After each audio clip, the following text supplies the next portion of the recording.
대법원 2019년 8월 30일 선고 2018-25954 판결입니다. 당사자가 양쪽 쌍방이 두 차례 결석했을 때에 관한 소치와 간주 이런 것을 배웠는데, 이 경우는 항소심에서 그러한 상황이 발생한 항소 치아 간주에 관한 것으로 그 항소 치아 간주의 효력을 다투는 방법에 대한 것입니다. 항소 치아 간주 효력 다투는 방법은 기일 지정 신청이다. 기본적으로 1심에서의 소치아 간주, 그 다음에 그 효력을 다투는 것은 기일 지정 신청이다. 이거와 마찬가지 이치입니다. 사안을 보도록 하겠습니다. 지금 항소심 상황이 전개되고 있는데요. 피고가 항소를 했습니다. 피고가 항소를 했네요. 그런 상태에서 1차, 2차 변론기일에 피고 측은 불출석했고 원고 측은 출석하였음에도 변론을 하지 않았습니다. 우리가 출석, 불출석 이런 이야기 할 때 물리적으로 불출석한 경우도 당연히 불출석이지만 기일에 출석하였음에도 여러가지 고려 끝에 이렇게 변론을 하지 않는 경우도 불출석입니다. 둘 다 한판 붙자고 소송을 피고는 붙자고 한 생각은 아니었지만 하여튼 원고가 쫙 한판 붙으려고 냈어. 그러면 억울한 피고 쌈박질 해야 되는데 아까 말대로 피고가 여러 가지 상황 때문에 안 올 수는 있어. 근데 냈던 원고는 왜 안 올까? 원고도 사정 때문에 안 올 수가 있어. 그래서 한 번쯤 양쪽이 안 오는 경우는 그렇다 쳐. 근데 두 차례. 이 두 차례는 꼭 연속일 필요는 없어. 자기네 싸움에서 한 차례 있고 또 한 번은 왔어. 그러다가 또 한 차례 안 왔어. 그래서 두 차례 정도, 연속적일 필요 없이 두 차례 정도 안 왔어. 그러면 우리 시스템이 어떻다? 이 사람들 소송할 생각이 없는 거 아니냐? 어떻게 해줘야 돼? 소송 바깥에서 예를 들어 한판 붙으려던 원고가 두 사람이 두 차례나 안 오고 있다면 이게 소송 바깥에서 말이 잘 해결이 됐다든지 처리가 됐다든지 이런 것 때문에 안 오지 않겠는가? 그러면 소를 취하시켜줘야 되면 되지. 근데 그냥 그렇게 놔두고 자기네끼리 잘 해결되니까 잊어버렸는지 뭐였는지 소송 그냥 놔둔 채 소송에 열의를 보이지 않는 이 행태에 대해서 어떻게 취급할 건가 봤더니 그러면 소취와 간주로 처리한다라는 거죠. 그치? 그래서 이건 조문이 268조에 있을 거야. 소치와 조문 다음에 있어. 소치와 간주라는 형태로 아마 맞나? 268조에 있어. 그치? 두 차례 연속적일 필요는 없어. 포인트는. 그지? 그 다음에 두 차례까지도 했는데 다만 그런 상황에서 어떻게 전개시키냐면 일단 곧바로 소치하는 건 아니고 한 달이 기다려봐. 그래서 지금 1차, 2차에 피고는 불출석했지만 원고 측은 사실상은 출석했음에도 변론을 하지 않아서 불출석으로 처리됐습니다. 그러니까 이제 불출석으로서 민사소송법에 있어서 소치하에 있어서의 간주 규정에 따른 조문을 보면 268조에 보면 양쪽 당사자가 출석하지 않은 경우에 대해서 지금은 이건 항소심 상황인데 그래서 268조 사항에 따른 것인데 두 차례 불출석하였을 때 법원이 기일을 열지 않는다. 그래서 두 차례 결석 뒤에 소송이 그냥 전개되지 않고 끝나나 보다 라고 생각되는데 1월 이내에 혹시나 기일을 열어달라고 기일 지정 신청을 하는 경우도 생각해 볼 수 있습니다. 이 사안에서도 그 후 피고가 그 후 1월 이내에 기일 지정 신청을 한 경우입니다. 기일 지정 신청을 했습니다. 그래서 위 기일지정 신청에 따라 3차 변론 기일이 열렸는데 원고, 피고 모두 출석을 하지 않았습니다. 그러니까 본래는 이미 2차례 불출석을 했고 그럼에도 불구하고 기일 지정 신청을 했고 그 다음에 기일을 열어줬더니 3차 변론 기일에 또 불출석했습니다. 그래서 항소심은 항소치하로 간주를 했고 그렇게 해서 그냥 마무리된다라고 생각했는데 피고가 변론 기일 통지서를 자기는 제대로 적부복에 받지 못한 상황에서 3차 변론 기일이 열렸으니까 이렇게 항소치하 간주 처리를 한 것이 문제가 있다라고 하면서 그 처리 등을 포함한 원심에 대해서 상고를 하였습니다. 상고로 이런 치하 간주의 효력을 다투는 것이 문제가 됐는데 최종적으로 보면 상고 대상이 되지 않는다라는 판례입니다. 항소치하 간주의 이 효과는 법률상 당연히 발생하는 거니까 이게 뭐 법원이 좌지우지 막 임의로 하는 건 아니고 당연히 그 요건에 따라서 효과가 발생하는 거니까 이에 대해서 상고로서 상고의 대상으로 이게 되는 건 아니죠. 그러니까 지금 이게 이번 대법원 판결에서 상고된 거니까 이게 대상이 되지 않으니까 상고를 결과적으로 상고의 대상이 안 된다고 보니까 여기에서 이 대법원의 입장에서는 상고를 각하하는 처리를 했죠. 조금 더 보도록 할까요? 이 사건 상고의 적법 여부에 대해서 직권으로 대상 판결이 뭐라고 했냐면 좀 아까 말했듯이 당연히 발생하는 효과이고 법원의 재판이 아니므로 상고 대상이 안 된다. 즉 이게 판결, 종국 판결 이런 것은 아니다 라는 거죠. 소치하 간주라든지 지금과 같은 항소치하 간주의 효력을 다투려면 민사소송 규칙에 나와 있는 규정입니다. 민사소송법에 있는 건 아니고 기일지정 신청이라는 게 있습니다.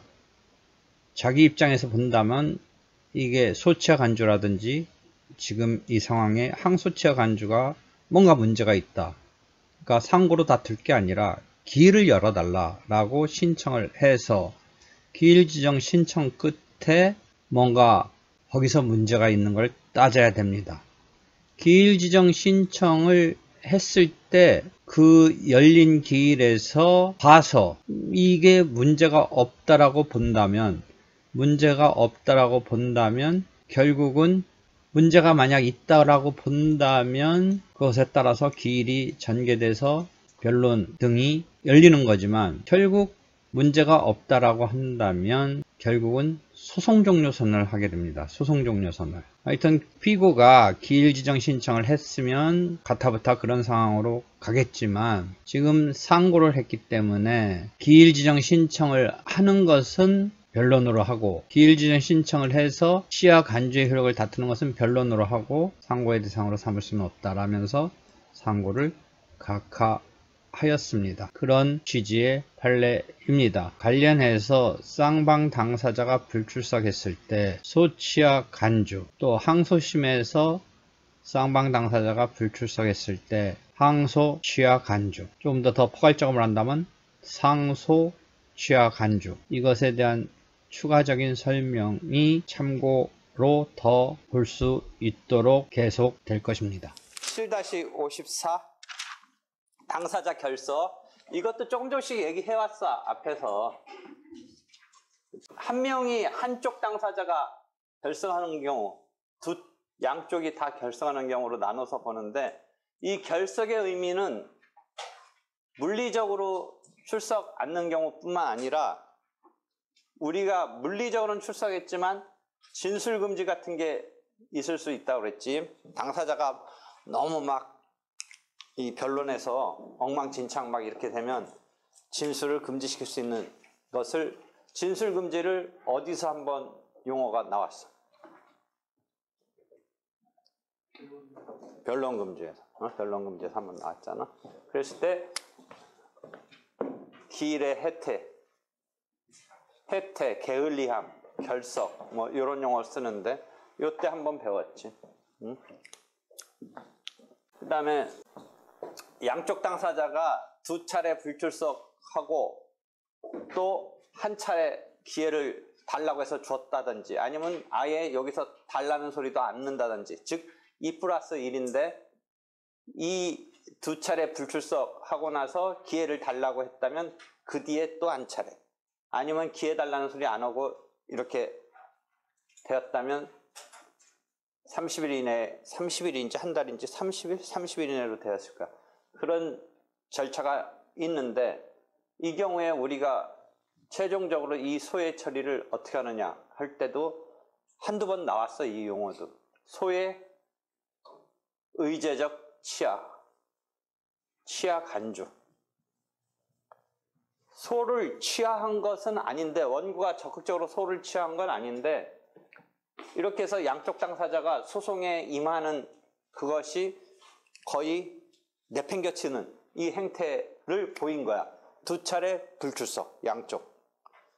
그 다음에 그냥 그렇게 됐다든지, 또는 조문 한번 보면 268조 보면 30일인지 한 달인지 30일로 돼 있지. 1월로 돼 있어? 한 달 이내에 다시 기일을 열어달라고 하는 이런 상황이 있을 수 있는데, 열어줬는데 또 안 나온다든지 했을 때는 결국 소송을 내팽겨친 이 상황을 치하로 간주하는 이런 조문을 268조에 두고 있어. 그러니까 양쪽 당사자가 불출석했을 때는 일단 그런 거예요. 양쪽이 불출석했을 때는 요건이 두 차례 불출석이야. 아까 말한 대로 두 차례 불출석인데, 그 두 차례는 꼭 연속적일 필요는 없어. 뜨문뜨문이더라도 한 번 두 차례 불출석하고 나왔고 불출석해도 돼. 그 다음에 이 두 차례 불출석을 어디서 한번 다루었어. 어디서 한번. 앞에서 한번 두 차례 불출석해서 뭔가 한번 다루었는데, 변론 준비 기일과 변론에서의 두 차례가 연결될 거냐라고 할 때 판례는 아니다. 학설도 대부분 아니다. 그건 다른 거다. 같은 기일급으로 볼 수 없다. 이때 한번 얘기했지. 그 다음에 1심에서 두 차례, 상급심에서 두 차례. 우리가 보통 1심과 항소심은 연속된다라고 했으면 연결될 것 같지. 만약 1심과 항소심, 속심 연속된다고. 근데 1심에서 한 차례, 항소심에서 한 차례는 연결된다면 두 차례 충족해야 될 것 같은데 어떻다고 그랬어? 1심과 항소심은 아닌 거야. 그냥 신급 속에서만 따져, 요 경우는. 그러니까 1심이면 1심 속에서 두 차례, 항소심은 항소심에서 두 차례 해야 되지, 1심에서 한 차례, 항소심에서 한 차례는 그거 충족 못하는 거야. 항소심에서 두 차례 등의 이런 요건을 갖추면 항소심 자체에서 두 차례는 왜 그걸 따로 취급하냐면, 항소심에서의 두 차례는 1심 거를 끌어들이지 않고 소치하가 아니라 항소치하로 간주해. 그래서 268조 3항인가 보면 조문이 하나 있을 거야. 3항인지 4항인지 보면 항소심에서의 두 차례는 소치하가 아니라 항소치하로 간주한다. 읽어줘봐. 3항 아니면 4항이 있을 것 같은데 없나? 제1항 내지 3항의 규정을 적용한다. 다만 항소심에서는 항소를 취하하고.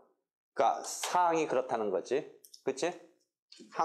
상소에서는 무슨 얘기냐? 여러분이 소치하랑 항소치하를 구별해야 돼. 일단 소치하는 계속 얘기했던 거지. 항소심에서도 소치할 수 있지. 항소심에서 소치하나 항소심에서 항소치하 구별해야 돼. 일단 1심에서 소치하는 거는 뭐 지금 언거주춤 막 이해했어. 그 정도는 뭔가 더 복잡한 얘기는 또 나중에 하는데, 언거주춤 소치하. 그 다음에 항소심에서도 소치한다는 것도 내가 막 억지 부려서 이해시켰어. 그지? 언뜻은 이해 안 되지. 항소심에서 소치하를 한다는 거. 봐봐, 1심 판결 내려지고 항소심 가서 소치하하면 어디까지 다 없애버리겠다는 거야. 그 항소심의 어느 단계에서 소치하면 어디까지 다 없어지는 거야.